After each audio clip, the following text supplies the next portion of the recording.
Hello there. Welcome back to another video. So what's on the agenda today?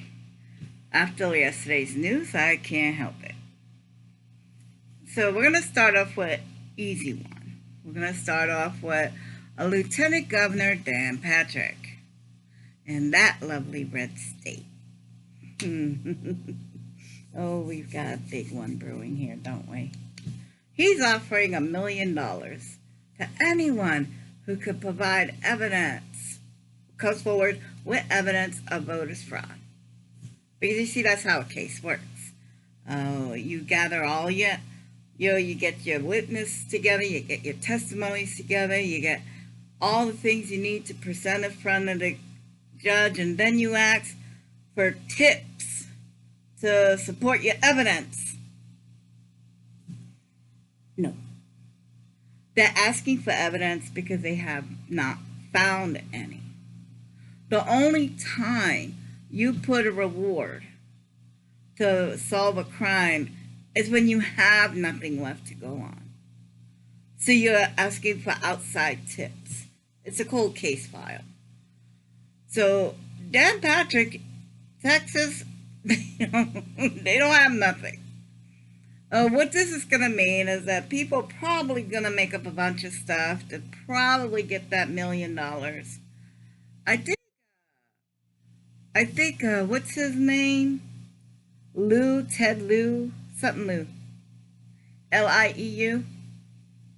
He's offered $1 million for anyone providing evidence of Bigfoot. I think that's a much easier case to prove, so I'm going to go with that one. Let's see what they're gonna focus. Yeah, I wrote down notes here so I didn't miss anything important. Also, I did not want to misquote anything. If you're gonna report the news, get it right. And I still do it the old-fashioned way. Okay, so we got the evidence. There is no evidence. No evidence shown with recent recount. Oh, yes. All these people that are, not all of them, but they're on their way out.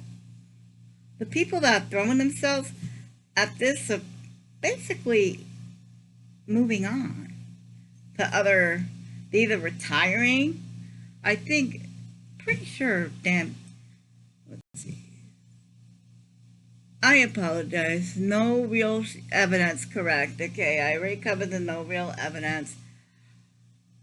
The only reason why they're doing this because of what I said yesterday. He still has the support of the people, and they're trying to ride his coattails so that when come the 2022 midterm elections, 2022 midterm elections, they can ride, his popularity to their winning. They don't want to ruffle the feathers of the people. Then when their turn to campaign again, they could be like, well, I fought for Trump, and I did this for Trump, and I did that for Trump. So it's not going to be a campaign of what they did for the people. It's what they did for Trump. Not just so, to normal people, I should say normal people, but the people like me, that makes no sense. It's like, what did you do for the community, not what you did for a president? But anyway, I veer off course.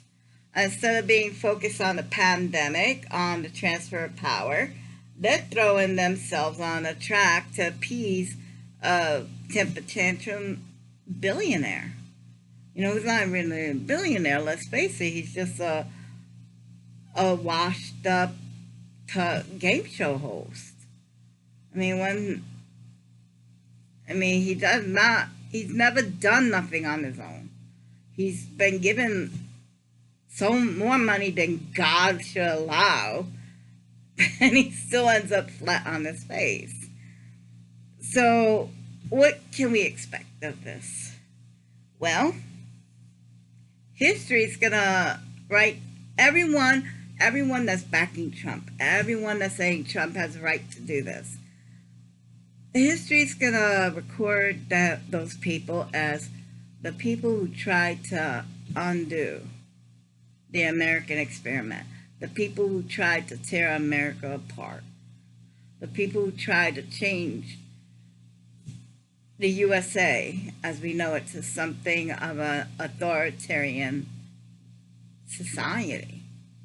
And is that what you want your kids reading? I mean, seriously, you're going this far just for votes, you know? And what Pompeo said yesterday, oh my, doesn't that into doesn't that go against the Geneva Convention contract agreement? Because I mean, that just is wrong. That is so wrong. It's like a. Ooh, I'm trying to stay with my notes. Stay with the notes. Stay with the notes. Okay, yeah, temper tantrum. Yeah, why this? Why, on one hand, why are you throwing yourself on the track for temper tantrum because you want to appease the 2-year-old. And this is a very, very volatile time. These 72 days between the election and inauguration. Because it's an in-between time, it's a changeover time. And anytime you change tracks, you're going to have accidents that can happen. I'm wondering why did he, and these are just my questions, why did he fire the director of the nuclear weapons stockpile? Why did he fire the director of an interior for our energy grid? Why did he fire? Yes, he did all these 3 in the same night, and you didn't hear word one of it. I don't know why. But he also on top of the Esther. Anyway, on top of the person that he fired yesterday, not yesterday, the day before. Oh yeah, he's been doing a lot of firing. This should be a clue how volatile he is. Oh geez, I just never expect this. Like on one hand, I know the Republican Party is greedy and lusting over power and money, but I did not expect them to fall so far. Now, again, the forefathers expected something like this may happen. But yes, when we finally come when the session starts again on January 20th, when we start again, we could, well, I don't want to go that far. No, I don't want to go that far. I'm going to stay with the here and now, but there is evidence that the Republican Party, if they interfere any further, they could be dismantled because they can be proven to be a threat in itself. I don't know. But I would like for us to go very, very slowly. I don't want to cause any issues, but I am letting you know there are results. What I would be looking at, and it's just my personal opinion, what I would be looking at is be aware of the Electoral College. Because those are representatives. The winning party is the Democratic Party. When the decision is certified, the Democratic Electoral College is sent to the Capitol, at which time they cast their votes.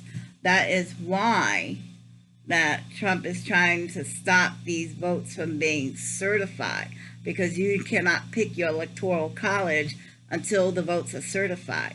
Now, once the votes are certified, then you send the college to the Electoral College party to the capital of the state. At that point, I'll be worried about that because the Electoral College personnel can give a no faith vote. Means that instead of voting for the winning party of your state, like for, I'm trying to think. Because I'm in Iowa, I apologize. We didn't think right, and I apologize. What and see who did turn blue. Let's take California. California went blue. But let's say Pennsylvania. I don't know. Pennsylvania, they get certified. They go blue. They send the electoral college from the Democratic Party, and let's say someone gets to them. Could he get to those people? Those people need to be protected. And if they give a no faith vote, then they could give it to the other party, which would be political suicide because you get kicked out of the party and you're not welcome back. You have a job to do, you're expected to do it. But that no faith vote is there. So December 10th, when the Electoral College gets together, that is the final decision. First, we need to get everything certified. After they're certified, then we can get the Electoral College again. Oh, God, that needs to be abolished. I know it's a throwback of slavery. It wasn't even set up properly. Anyway, that is a whole other video. So keep it together. We're going to get through this. We got to make sure all the votes get certified. Once your state certifies, then we could worry about December 10th. And then we worry about January 20th. It's a never-ending story. Democracy does not stop, people. But that's only my opinion. Till tomorrow. Bye.